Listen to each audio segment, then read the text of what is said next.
بسم الله الرحمن الرحيم.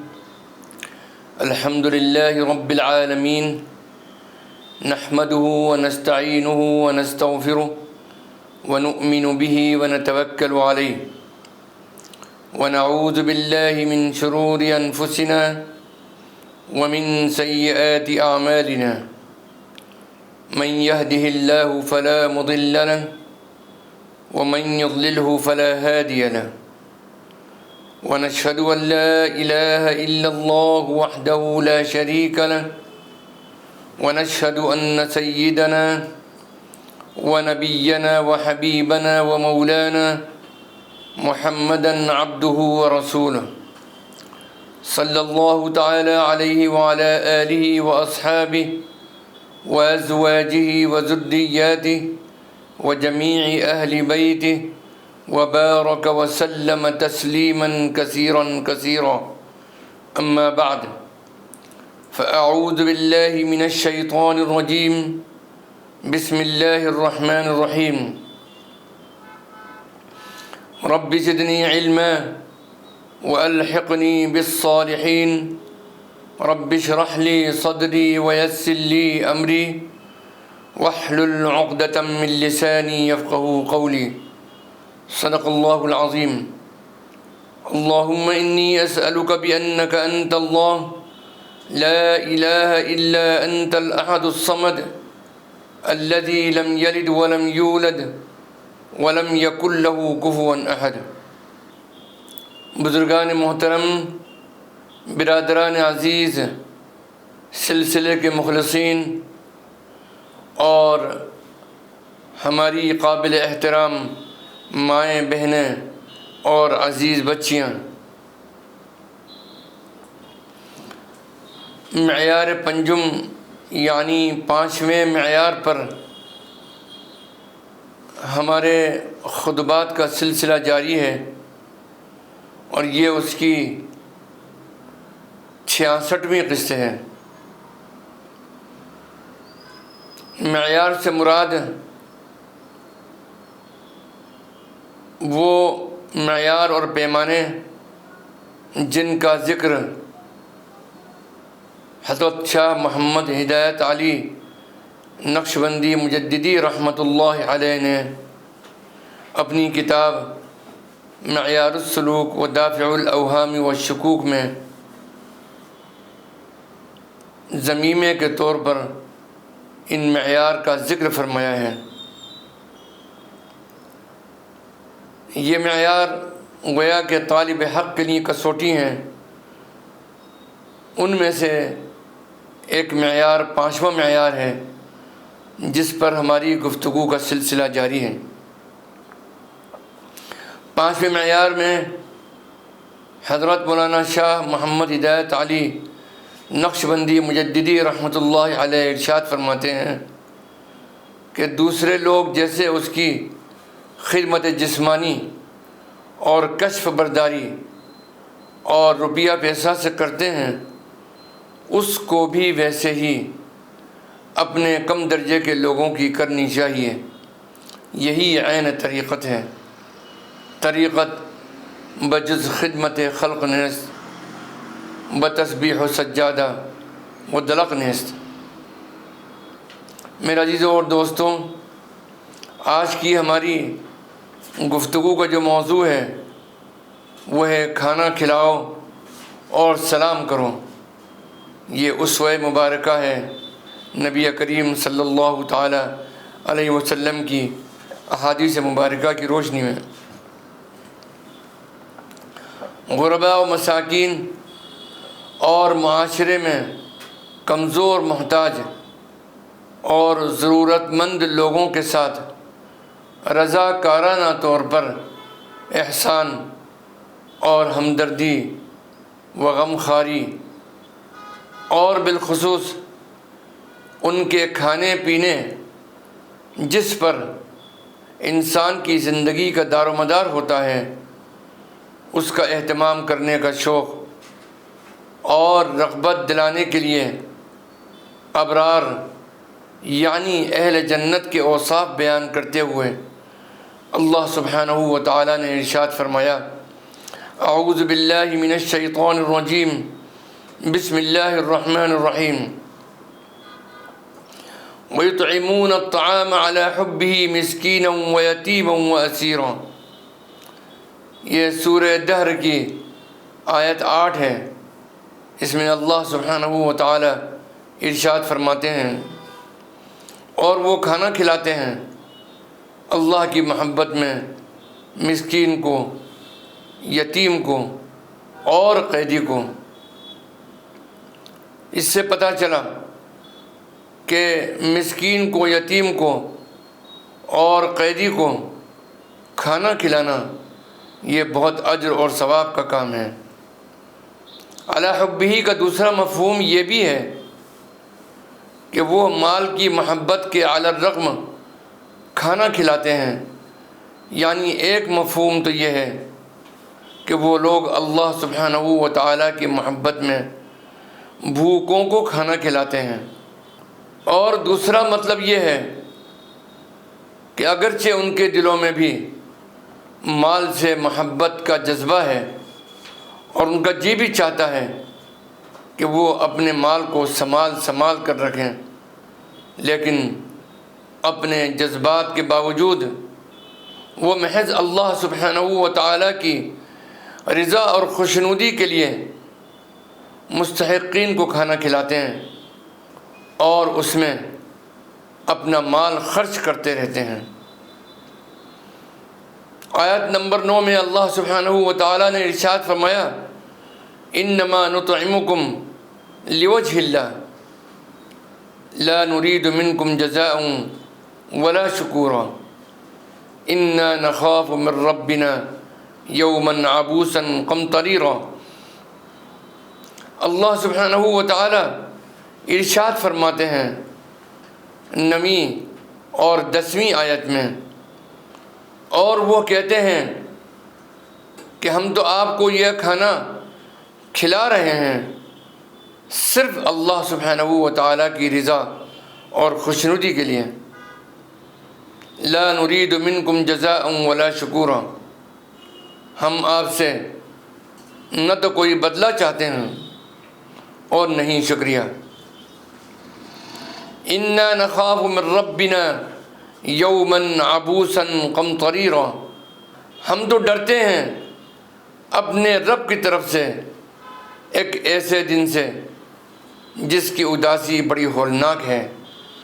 عبوس کا لفظ ایسے شخص کے لیے بولا جاتا ہے جس کے چہرے پر کبھی مسکراہٹ نہ آتی ہو بلکہ غصہ اور وحشت برستی ہو، جبکہ قمطریرہ کا معنی ہے بہت سخت، بہت کرخت، ہولناک اور طویل۔ چنانچہ یہاں اس سے مراد میدان حشر کی وہ کیفیت ہے جس کی وجہ سے کھرب ہا کھرب انسان متفکر اور پریشان ہوں گے، اور ان میں سے کسی ایک کے چہرے پر بھی مسکراہٹ کے آثار نظر نہیں آئیں گے۔ اللہ سبحانہ و تعالی 11ویں اور 12ویں آیت میں ارشاد فرماتے ہیں فَوَقَاهُمُ اللَّهُ شَرَّ ذَلِكَ الْيَوْمِ وَلَقَّاهُمْ نَضْرَةً وَسُرُورًا وَجَزَاهُمْ بِمَا صَبَرُوا جَنَّةً وَحَرِيرًا۔ اللہ سبحانہ و تعالی ارشاد فرماتے ہیں تو اللہ سبحانہ و تعالی انہیں بچا لے گا اس دن کے شر سے۔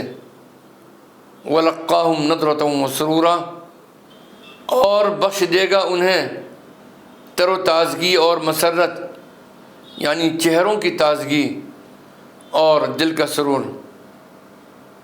وَجَزَاهُمْ بِمَا صَبَرُوا جَنَّةً وَحَرِيرًا، اور بدلے میں دے گا انہیں ان کے صبر کے سبب جنت اور ریشم کا لباس۔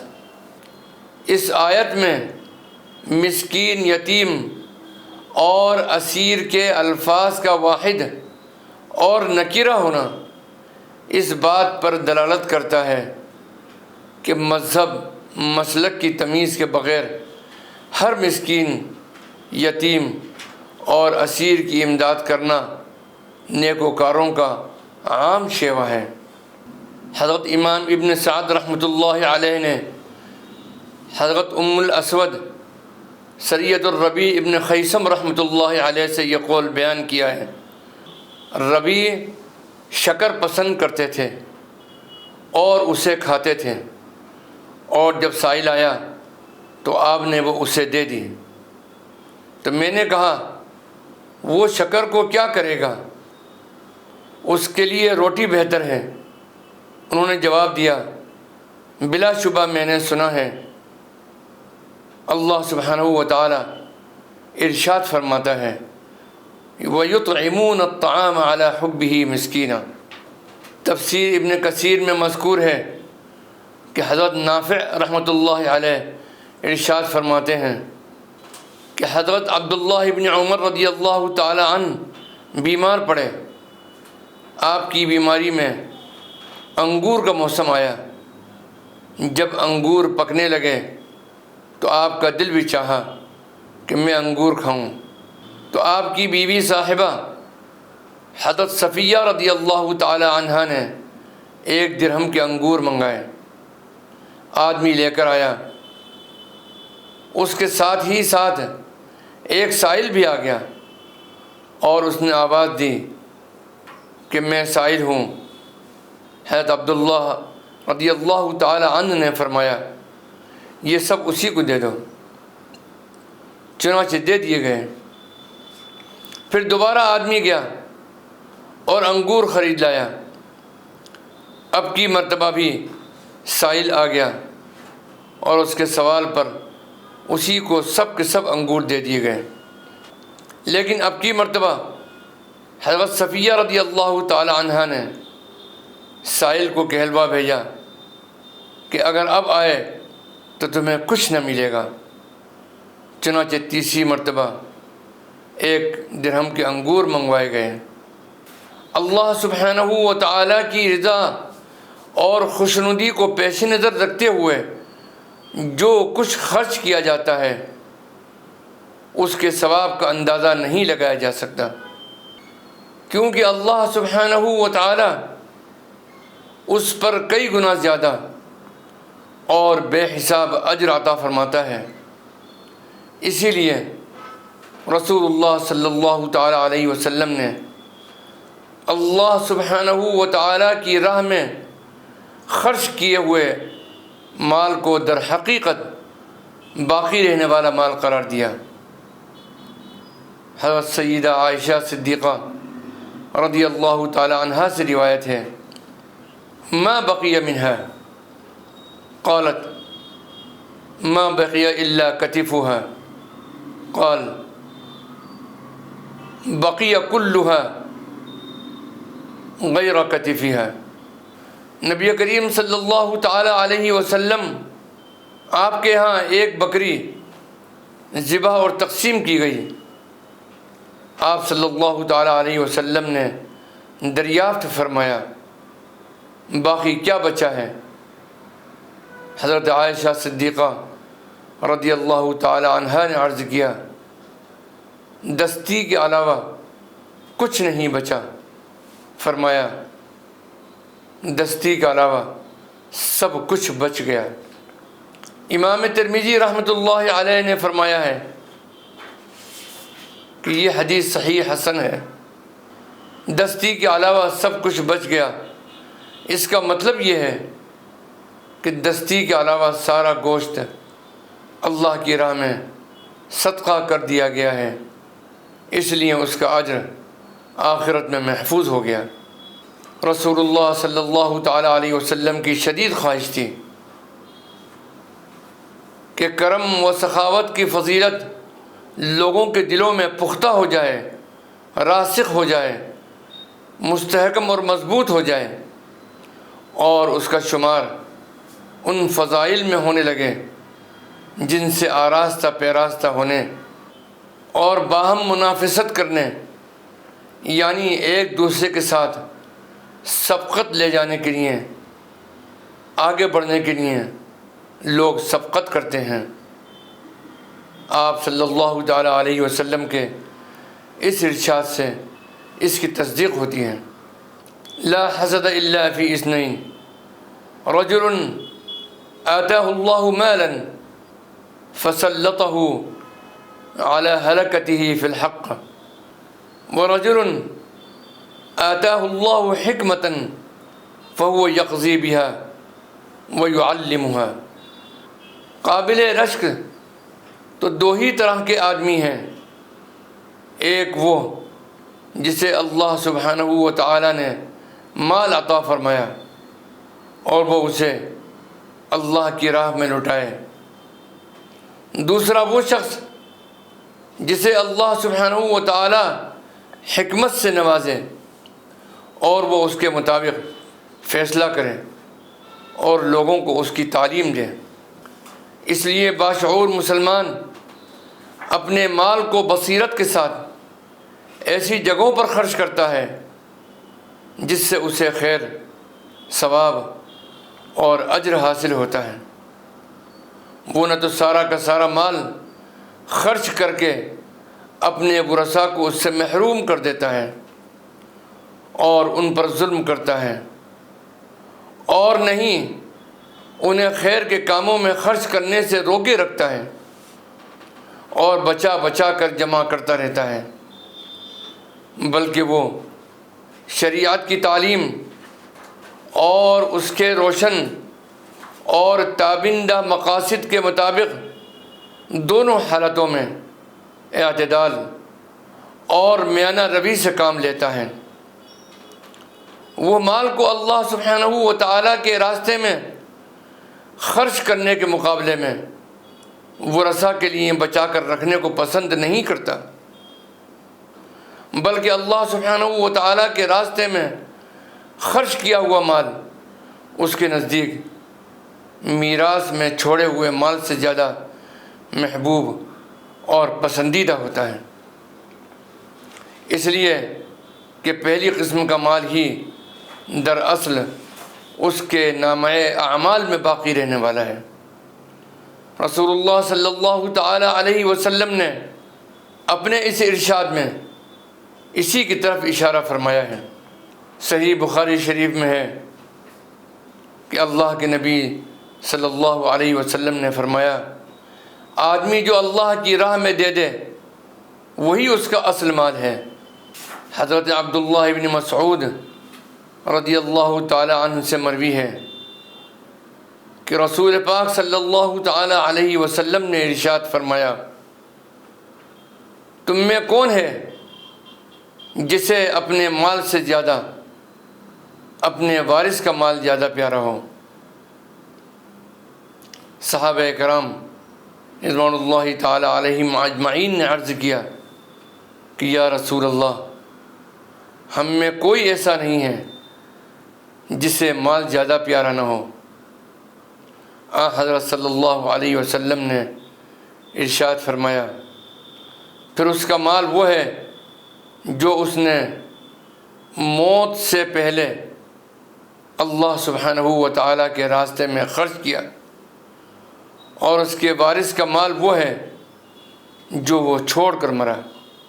جود و سخاوت اور کرم اسلام کے افضل اخلاق اور مسلمانوں کے بہترین شمائل اور اوصاف میں سے ہے۔ اسی لیے جب ایک شخص نے رسول اللہ صلی اللہ تعالی علیہ وسلم کی خدمت میں حاضر ہو کر سوال کیا کہ اسلام میں کون سی چیز بہتر ہے، تو آپ نے فرمایا کہ تم کھانا کھلاؤ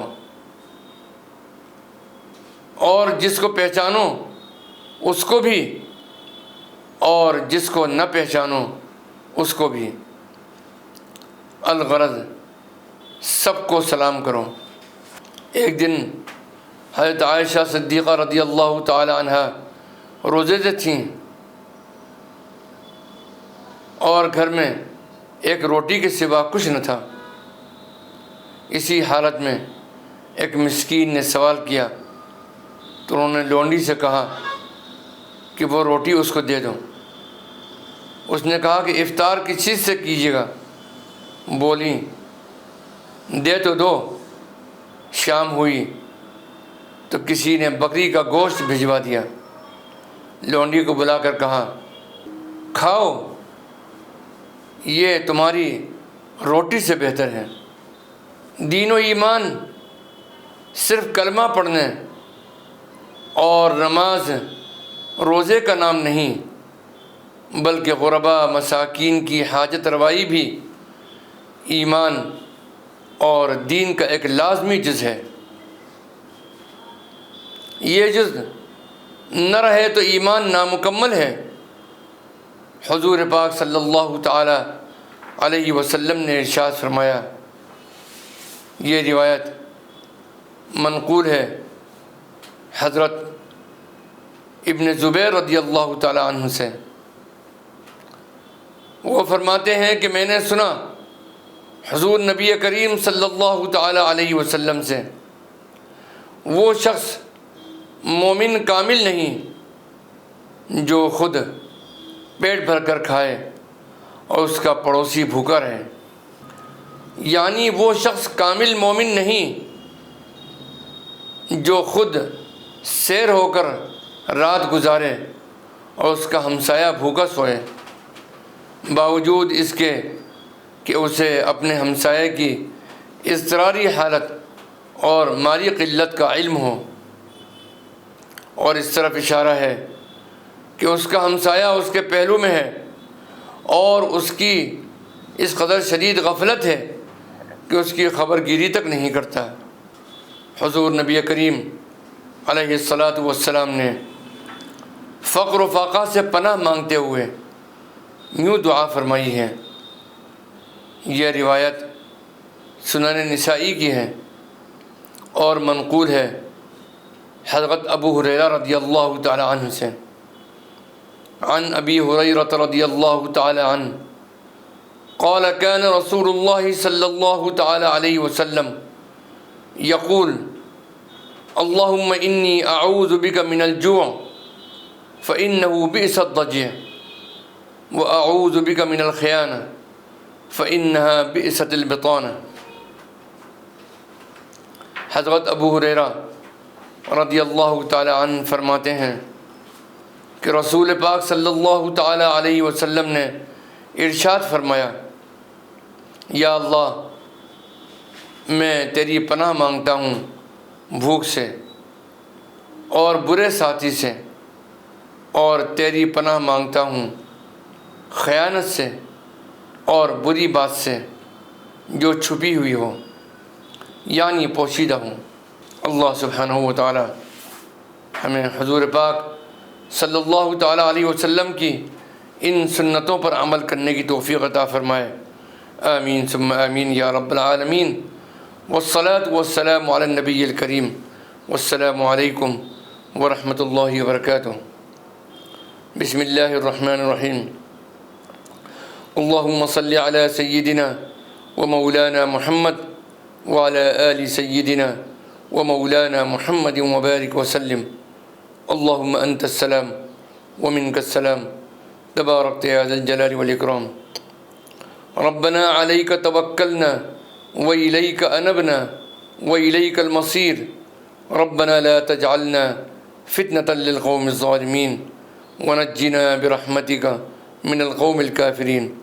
وصلی اللہ تعالی علی خیر خلقہ سیدنا محمد وعلی آلہ واصحابہ اجمعین برحمتک یا ارحم الراحمین۔